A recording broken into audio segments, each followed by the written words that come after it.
Buenos días. Un poco arrancando el panel,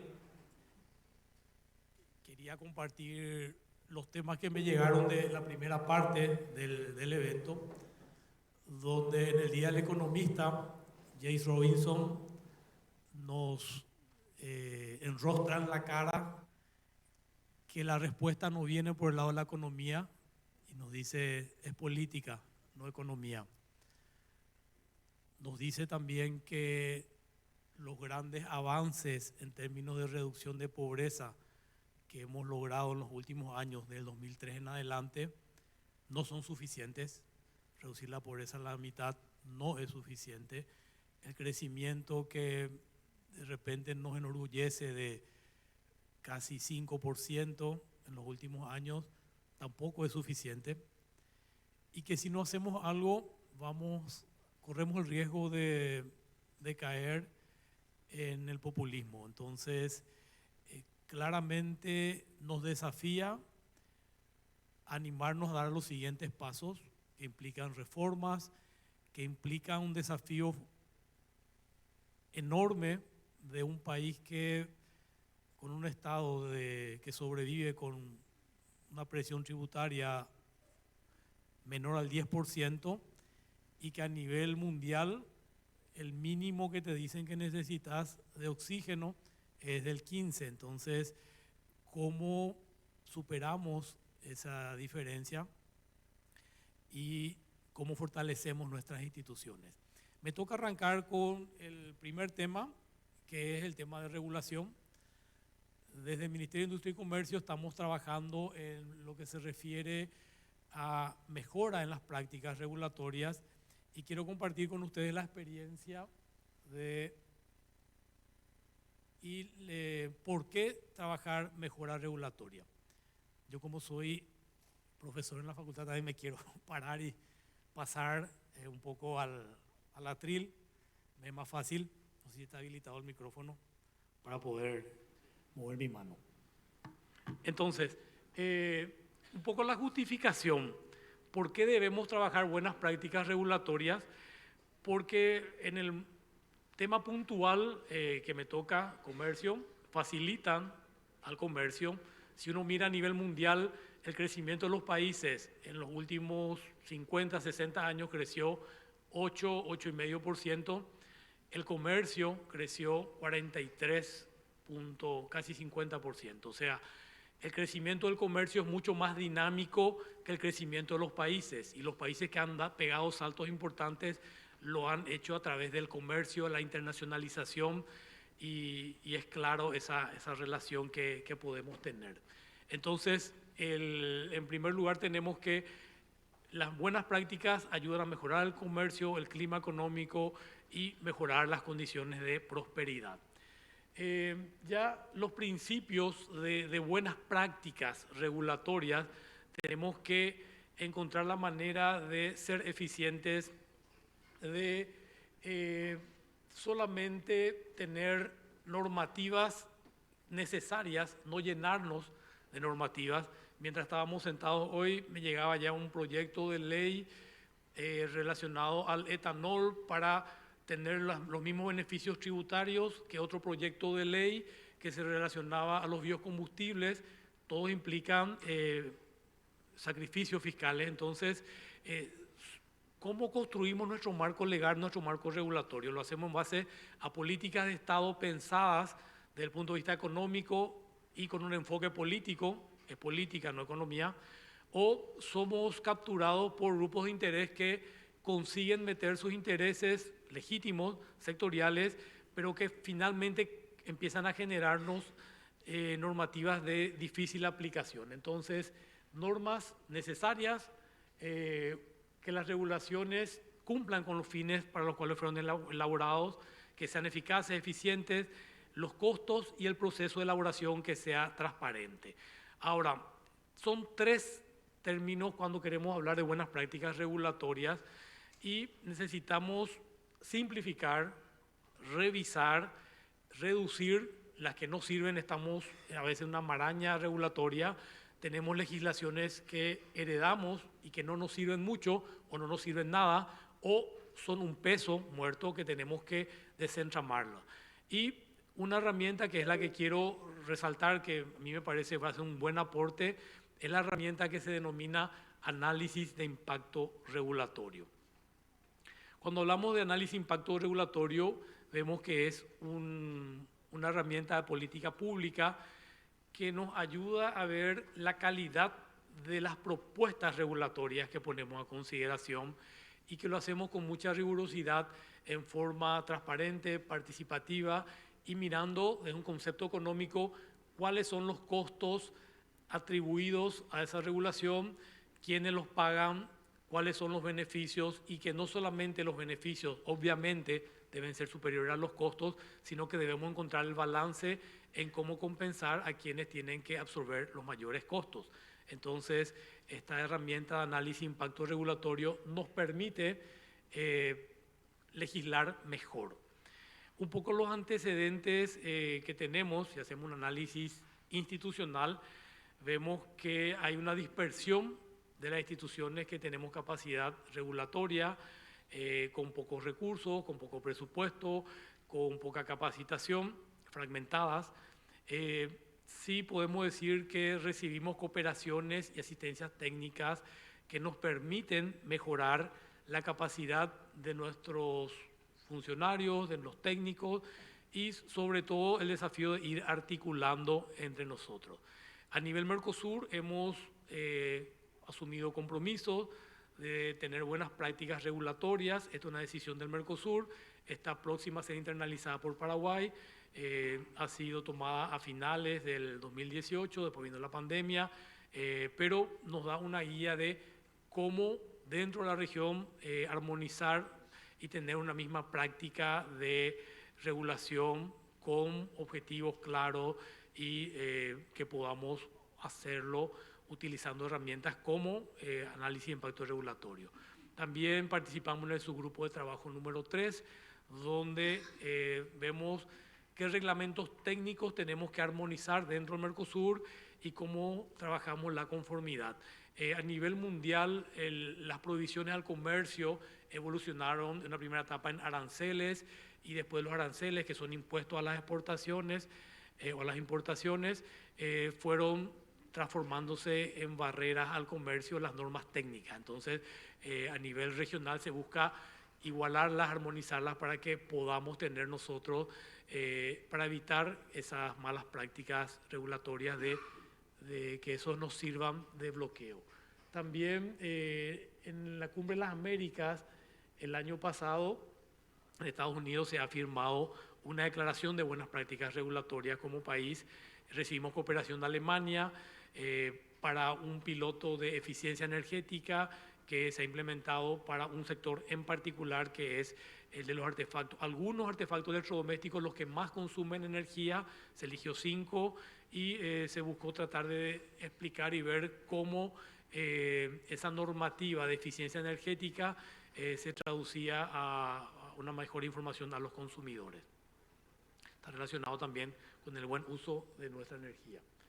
Dentro de los componentes que me gustaría comentar brevemente, recibimos una cooperación actualmente con el gobierno de Portugal y pudimos hacer que los técnicos del Paraguay, del Ministerio de Hacienda, creo que estuvo Juan José, que está por acá, del INTN, el Instituto Nacional de Tecnología y Normalización, de DINAVISA, la Dirección Nacional de Vigilancia Sanitaria, del MIC, pudieran participar para ver cómo un país pequeño, pero bastante ordenado en los últimos años en Europa, como lo es Portugal, utiliza las buenas prácticas regulatorias, porque además ellos son un país con un gobierno donde el primer ministro viene, o sea, tiene una fuerte incidencia del Parlamento. Entonces, se han tomado el tiempo en analizar cada normativa que van a sacarlo, si es o no pertinente, hacer un buen análisis de impacto regulatorio y también en ir depurando las normativas que nos sirven. Dentro de las buenas prácticas y de análisis de impacto regulatorio, ellos han desarrollado, cuando fuimos a ver, final del año pasado, nos parecía algo futurista, inteligencia artificial para analizar esto, Hoy en día cualquiera tiene en su chat, ayer me cargaron en la Católica un chat de internet donde uno le pregunta a una inteligencia artificial y te responde en tiempo real. Está del chat GPT que le llaman, ¿verdad? Entonces la inteligencia artificial, que el año pasado nos parecía algo muy lejano, este año ya es algo normal. Pero ¿cuál fue el avance en Portugal?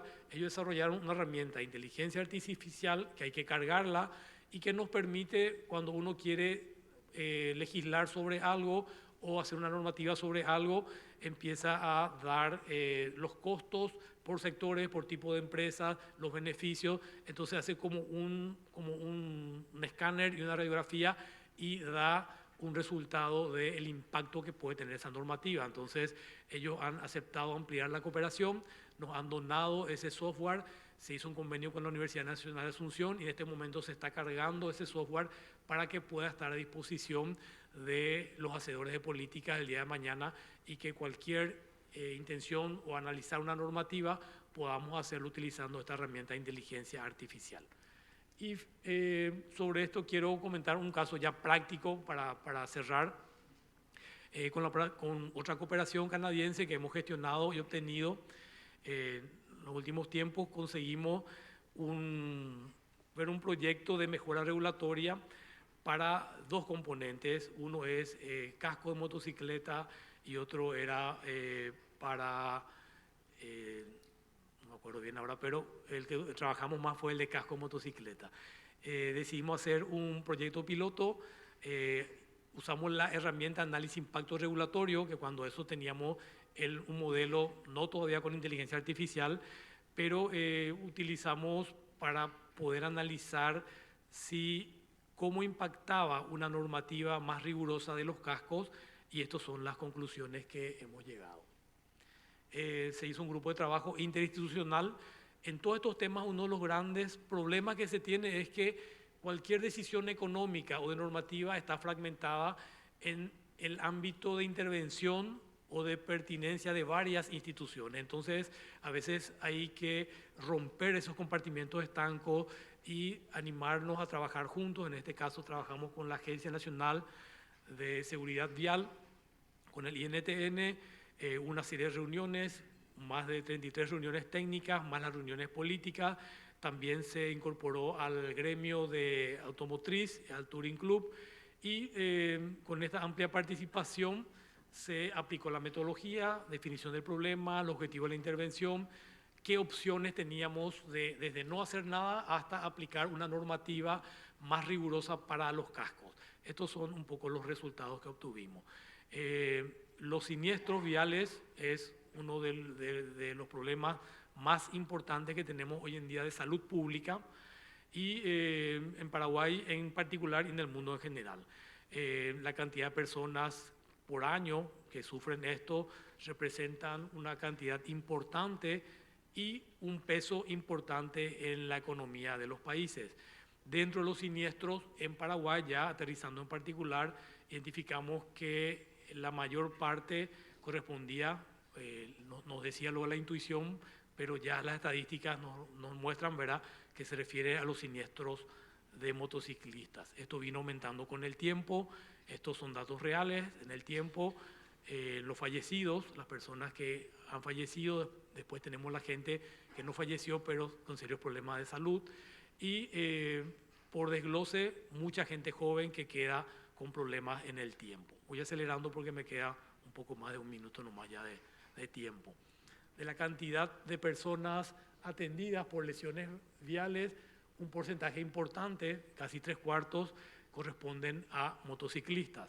De eso, otra vez, de las que han fallecido, algunas, a pesar de tener casco, es decir, en teoría tienen una protección, es posible que el casco no haya sido eficiente. Ahí vamos al análisis de los cascos.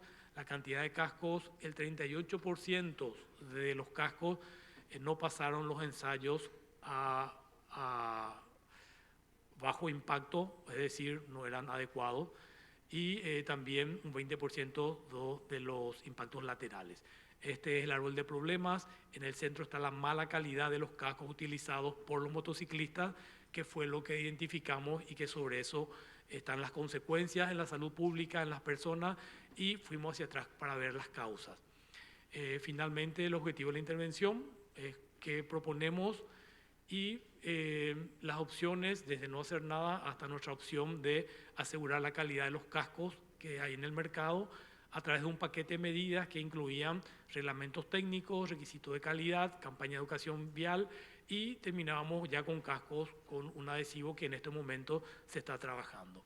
El registro de fabricantes ya se ha establecido, ya la licencia previa ya se ha también determinado, los tipos de ensayos, y se está trabajando con la Agencia Nacional para ver el tipo de calcomanía del etiquetado que tiene que tener. Ya resumiendo un poco todos los resultados, y ya estoy en el tiempo, es que si no hubiésemos hecho nada, estaríamos en el punto verde con bajos niveles de seguridad, bajos niveles de efectividad, también bajos costos de cumplimiento, pero la línea azul nos muestra la opción 2, donde tiene costos de cumplimiento más elevados, costos de implementación, costos sociales, pero también tenemos una mayor efectividad y seguridad. El resultado final es que los beneficios superan y a los costos, por lo tanto, se ha establecido vía decreto unas exigencias para tener una mayor calidad en los cascos, pruebas en los lotes y una calcomanía que se va a controlar, que deben tener los cascos las personas que lo utilizan y que garantizan que en caso de siniestro esas personas puedan tener mayores probabilidades de supervivencia y de menores daños.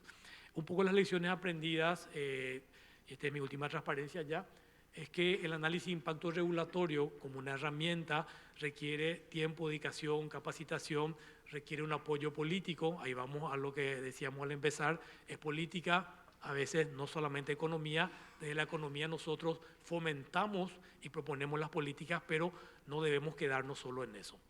Finalmente, agradecer la participación, la oportunidad de intervenir.